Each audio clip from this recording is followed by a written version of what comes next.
పెడన నియోజకవర్గం గూడూరు మండలంలో పోలవరం గ్రామం చెందినటువంటి మురాల లక్ష్మీకుమార్ గారి యొక్క ఇల్లు జూన్ 17వ తారీఖు రాత్రి తెల్లవారుజామున ఈ షార్ట్ సర్క్యూట్ వల్ల ఇల్లు మొత్తం కాలిపోయింది. కట్టుబట్టలతో మామగారు బయటపడడం జరిగింది. ఆ బట్టలు కూడా మొత్తం ఇంట్లో సామాన్ మొత్తం కాలిపోయింది. గూడు కూడా కూలిపోయింది ఆవిడకి.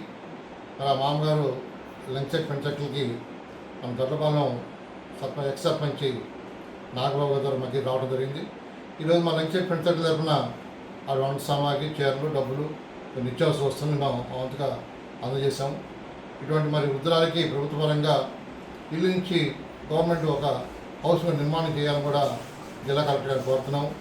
శాసనసభ్యులందరూ కూడా ఈ ఫైర్ విక్టిమ్స్కి ఎమర్జెన్సీ ఫండ్ ఏర్పాటు చేసే విధంగా మీరు కూడా అసెంబ్లీలో తీర్మానం చేయాలి. అత్యవసర పరిస్థితుల్లో ఇల్లు కాలిపోయి రోడ్డు పడినటువంటి ఇటువంటి నిరుపేద మహిళలను ఆదుకోవడానికి ప్రభుత్వపరంగా కూడా వెంటనే రిలీఫ్ ఉండాలి. కేవలం ఇంటి నెంబర్ ఉంటే 5 రూపాయలు ఇచ్చి వాళ్ళు సరిపెడుతున్నారు. ఫైర్ విక్టిమ్స్ అది సరైన విషయం కాదు.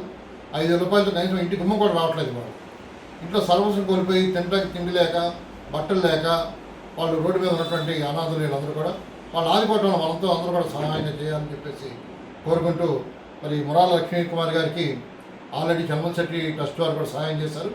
ఇతర స్వచ్ఛ సంస్థలు కూడా మామూలుగా ఆదుకోవాలి కూడా వాళ్ళ ఇన్సెంటివ్ ఫ్రెండ్స్ తరఫున మేము కోరుకుంటాం.